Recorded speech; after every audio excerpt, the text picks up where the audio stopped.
Making strides against breast cancer walk tomorrow, taking place at 7:30. Check in, and the walk is starting I think around 8:30 or so, and should be a lot of people there, a lot of great times, and some cool weather too. And I want to thank everyone who's donated so far and all the teams that have signed up for this big event that's taking place tomorrow at the Polo Grounds. And some great photos sent in tonight. Fred Seeger sending Siesta Sunset in, and you can send your photos to My Suncoast at Twitter and pics at mysuncoast.com or our Facebook page as well. Just look up for ABC7's Facebook page there. Weather headlines read like this: finally fall for a change. You know, it's been very warm, unseasonably warm for the past couple of weeks. No rain chance at all over the weekend. Warmer next week, but we'll enjoy it while it lasts, right? I tell you what, families of webcam showing skies generally fair throughout the afternoon, and then a few clouds came in late, but for the most part, a beautiful sunset this evening, and it looks like we're going to see a gorgeous weekend too, with high pressure building in behind the front.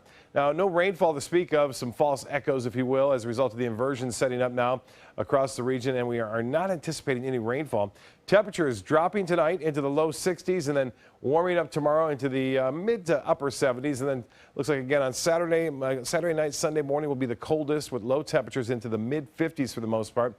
We'll eventually warm back up into the mid 80s by Thursday of next week. So we got a ways to go before we get back to average. 73 right now, the dew point 65. So it's still relatively warm, still high dew points around, but that's expected to change. The pressure 29.89 inches, and the high today, one more day of 87 degrees, or temperatures well above the average of 84, 91 the record. And as far as rainfall goes, no rainfall to report today for the month now at 2.64 inches. Statewide temperatures already down into the low 60s in Tallahassee and Pensacola, and in the low 70s in Orlando as well as here along the Suncoast. So the cold front not through yet, but it will be later on tonight. And as far as those winds go, they'll pick up out of the north anywhere from 10 to 15 miles an hour. So a bit breezy on Saturday. Lots of sunshine around though, and small craft advisories are in effect for the area as far as the coastal waters are concerned. The low pressure area moving over the northeast, bringing some rainfall there. In the tropics, all is relatively quiet. No concerns with this storm now as it's getting picked up by the cold front and carried off into the waters of the Atlantic. For us, we'll see sunshine on both Saturday and Sunday and even into Monday.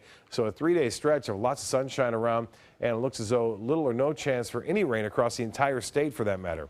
Winds out of the northwest for boaters, a small craft advisory 15 to 20 knots. Seas will be 5 to 7 feet and choppy conditions out there. Water temperature 79 degrees, and that will really cool significantly with these couple of nights ahead with temperatures down into the low 60s, even some upper 50s. High tide, just had it. Low tide will be at 11 o'clock. I should say we already had that. 4:40 for the next high tide tomorrow morning. Cooler overnight, mostly fair and breezy. 63 for your low tomorrow. A nice fall day with high temperatures into the mid to upper 70s, finally below average. And the extended forecast is calling for nice weather on Sunday, a cool start, and then we'll warm up back into the mid 80s on Thursday and Friday. But boy, it sure is going to be nice.